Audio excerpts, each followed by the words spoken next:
ଆଜିର ପ୍ରସଙ୍ଗରେ ଶୁଣନ୍ତୁ ଓଡ଼ିଶାର ଗଣପର୍ବ ରଜ। ଆଲେଖ୍ୟ ସୁଷମା ପରିଜା, ଉପସ୍ଥାପନା ଆଦିତ୍ୟ ନାରାୟଣ ଦାସ। ରଜ ଓଡ଼ିଶାର ପାରମ୍ପରିକ ଗଣପର୍ବ। ଏହି ପର୍ବଟି ଓଡ଼ିଶାର କୃଷିଭିତ୍ତିକ ସଂସ୍କୃତି ସହିତ ଜଡ଼ିତ। ପୃଥିବୀ ମାତାଙ୍କୁ ଜଣେ ନାରୀ ଭାବେ ମାନ୍ୟତା ଦେଇ ଏହି ପର୍ବକୁ ନାରୀତ୍ୱର ପ୍ରତୀକ ଭାବେ ପାଳନ କରାଯାଏ। ଏହି ତିନିଦିନ ସାଧାରଣ ନାରୀଟିଏ ଋତୁମତୀ ହେବା ଭଳି ନିଦାଘର ରୌଦ୍ରତାପରେ ଅତିଷ୍ଠ ପୃଥିବୀ ମାତା ଋତୁମତୀ ହୋଇଥାନ୍ତି। ତେଣୁ ଏହି ତିନିଦିନ ତାଙ୍କର ବିଶ୍ରାମ ଆବଶ୍ୟକ ହୋଇଥାଏ।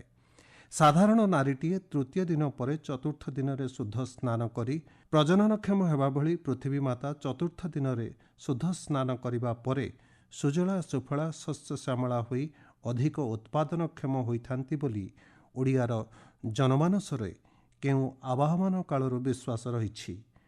ପୃଥିବୀ ମାତାଙ୍କୁ ସମ୍ମାନ ଦେଇ ପ୍ରତ୍ୟେକ ଓଡ଼ିଆ ଏହି ପର୍ବକୁ ଖୁବ୍ ନିଷ୍ଠାର ସହ ପାଳନ କରିଥାନ୍ତି।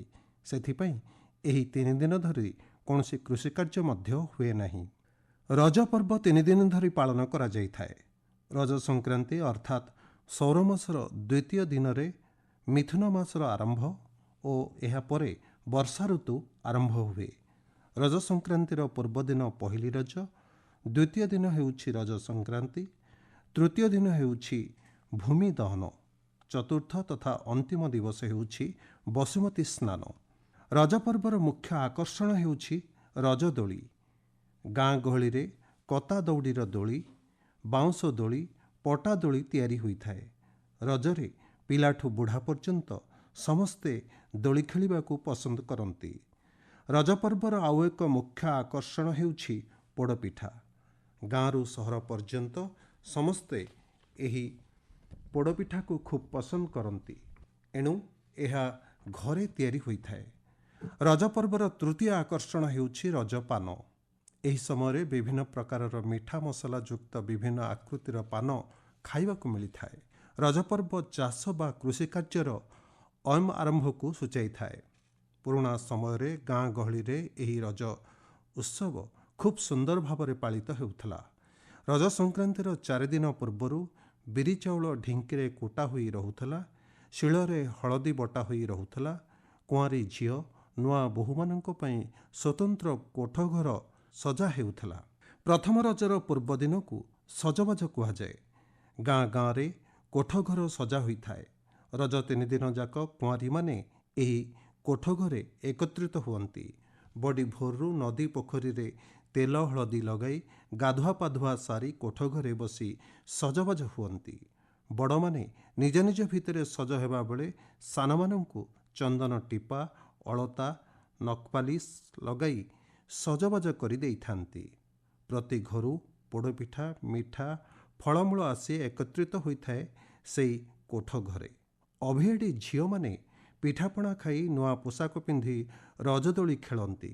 ରଜ 3 ଦିନ ଝିଅମାନଙ୍କୁ ଖାଲି ପାଦରେ ଚାଲିବା ମନା। ସେମାନେ ଗୁଆ ଖୋଳପା, କଦଳୀ ପାଟୁଙ୍ଗା କିମ୍ବା ଚପଲ ପିନ୍ଧି ଚଳପ୍ରଚଳ ହୁଅନ୍ତି। ରଜପର୍ବ ସହିତ ରଜଦୋଳି ଗୀତ ଅଙ୍ଗାଙ୍ଗୀ ଭାବେ ଜଡ଼ିତ। ଦୋଳି ଖେଳିବା ବେଳେ ଏହି ଗୀତ ସବୁ ମନକୁ ମନ ତିଆରି କରିଥାନ୍ତି କୁମାରୀମାନେ। ଏହା ଯେତିକି ଶ୍ରୁତିମଧୁର ସେତିକି ସାରଗର୍ଭକ ମଧ୍ୟ। ଦୈନନ୍ଦିନ ଜୀବନର କଥା ଥାଏ ଏହି ଗୀତରେ। ରଜରେ ପାନଖିଆ ଏକ ପୁରୁଣା ଓଡ଼ିଆ ପରମ୍ପରା। ଭୋଜନ ଶେଷରେ ତାମ୍ବୁଳ ସେବନ ଏକ ପ୍ରାଣମୟ ବ୍ୟବସ୍ଥା। ଓଡ଼ିଆଙ୍କ ଠାକୁର ବଡ଼ ଠାକୁର ଶ୍ରୀ ଜଗନ୍ନାଥ ମହାପ୍ରଭୁ ପ୍ରତିଦିନ ଭୋଜନ ପରେ ପାନ ଖାଇ ନିଦ୍ରା ଯାଆନ୍ତି। ଆୟୁର୍ବେଦ ଶାସ୍ତ୍ର ଅନୁସାରେ ପାନ ଜୀର୍ଣ୍ଣକାରକ ଏବଂ କୃମିନାଶକ।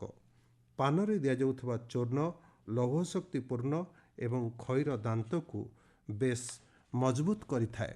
ସାଧାରଣ ଦିନ ପାନଠାରୁ ରଜପାନର ସ୍ୱାଦ ସ୍ୱତନ୍ତ୍ର। ବସୁମତୀ ସ୍ନାନ ହେଉଛି ରଜର ଅନ୍ତିମ ଦିବସ। ମାସିକ ଧର୍ମର ବିଧି ଅନୁଯାୟୀ ଧରଣୀ ମାତା 3 ଦିନ ବିଶ୍ରାମ ପରେ ସ୍ନାନ କରି ଶୁଦ୍ଧ ପବିତ୍ର ହୋଇ ସୃଜନ କ୍ଷମତାଶୀଳା ଅର୍ଥାତ୍ ଶସ୍ୟବୀଜ ଧାରଣକାରିଣୀ ହୋଇଥାନ୍ତି। ସେଥିପାଇଁ ବସୁମତୀ ସ୍ନାନ ଦିନ ନିଶ୍ଚୟ ଟିକିଏ ବର୍ଷା ହୋଇଥାଏ ବୋଲି ସାଧାରଣରେ ବିଶ୍ୱାସ ରହିଛି।